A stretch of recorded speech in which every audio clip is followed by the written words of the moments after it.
உறவுகளுக்கு வணக்கம்.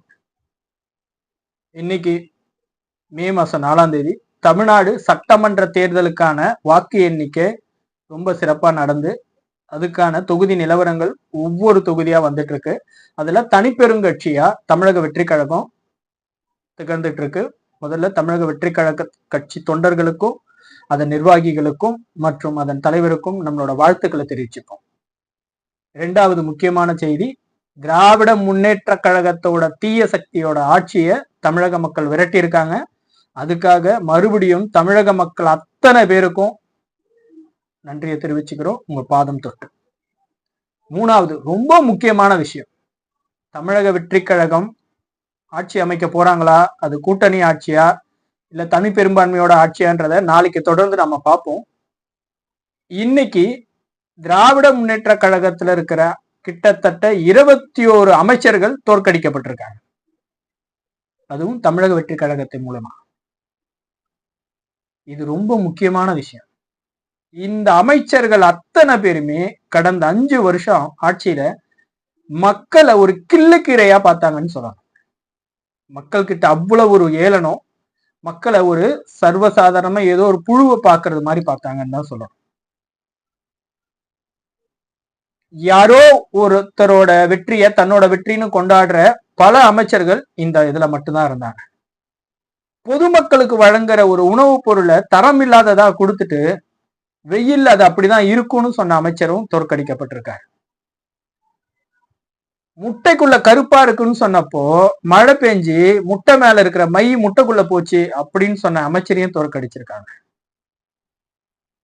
மணல் கொள்ளை ஏற்படுத்தின அமைச்சரையும் பொதுமக்கள் தோற்கடிச்சிருக்காங்க. தன்னாலதான் இந்த ஆட்சி நிர்வாகமே நடக்குதுன்னு சொன்ன அமைச்சரையும் தோற்கடிச்சிருக்காங்க. நான் உலக புகழ் பெற்ற ஒரு அமைச்சர்னு சொன்ன அமைச்சரையும் தோற்கடிச்சிருக்காங்க. அதுக்காக திரும்பவும் தமிழக மக்கள் அத்தனை பேருக்கும் நன்றி. 4வது விஷயம், இது எப்படி ஆட்சி அமைய போகுதுன்றது நமக்கு தெரியல. தமிழக வெற்றி கழகம் ஆட்சி அமைக்கிறதுக்கு தேவையான 118 தொகுதியில வெற்றி பெறல. ஆனா யார் மூலமா கூட்டணி ஆட்சியா இல்ல கூட்டாட்சியா இல்ல சில கட்சிகள்ல இருந்து ஆட்களை உருவ போறாங்களா நமக்கு தெரியல. தொடர்ந்து பார்ப்போம். அதையும் 5வது, ஒருவேளை நாம இதுக்கு முன்னாடியே சில வீடியோக்கள்ல பேசின மாதிரி இனி வரப்போற ஆட்சிக்கு இருக்கிற பெரும் சவால்கள்ன்றது அவங்க கனவுல கூட எதிர்பார்க்க முடியாத சவால்கள். ஏன்னா தமிழ்நாடு அரசு சம்பாதிக்கிற ஒவ்வொரு 100 ரூபாயிலையும் இன்னைக்கு தேதிக்கு 43 ரூபாய் வட்டி கட்டணும். வட்டி மட்டுமே கட்டணும். இதுக்கு நடுவுல யார் ஆட்சி அமைக்க போறாங்களோ அவங்க அறிவிச்ச பல தேர்தல் வாக்குறுதிகளை எப்படி நிறைவேற்ற போறாங்க அப்படின்றதையும் தொடர்ந்து பார்ப்போம். முதல்ல வெற்றி பெற்றவங்க அத்தனை பேருக்குமே வாழ்த்துக்களை தெரிவிச்சிருக்கோம். ஆனா தமிழக மக்கள் ஒரு தவறு பண்ணிட்டாங்க. திரு ஓ பன்னீர்செல்வம் அவர்களையும் தோற்கடிக்கப்பட்டிருக்கும்.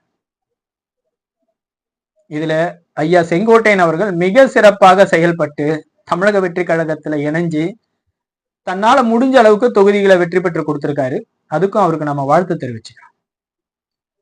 வருங்காலங்கள்ல ஆட்சி அமைக்க போறவங்களுக்கான சிக்கல்களை மிக சிறப்பா ஆராய்ந்து சிறப்பானவர்களை கூட வச்சுக்கிட்டு ஆட்சி நிர்வாகத்தை நடத்தணும்ன்றது நம்மளோட வேண்டுகோள். மக்கள் உங்ககிட்ட ஒரு மாற்றத்தை நம்பி ஒப்படைச்சிருக்காங்க. ஏன்னா மாற்றம் எவ்வளவு வேணும் அப்படின்னு கிட்டத்தட்ட 20 வருஷமா போராடிட்டு இருக்கிற ஒரு மனுஷன் இன்னைக்கு எல்லா இடத்துலயுமே தோல்வியை தழுவிருக்காரு. ஆனா அந்த மாற்றத்தை மக்கள் முதல் தேர்தலிலேயே உங்களை நம்பி கொடுத்திருக்காங்க. அதுக்கான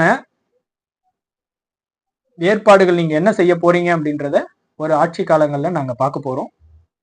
ஒரு பத்திரிகையாளரா ஊடகவியாளரா தொடர்ந்து நல்லது செஞ்சா பாராட்டுவோம், கெட்டது செஞ்சா சுட்டி காட்டுவோம்.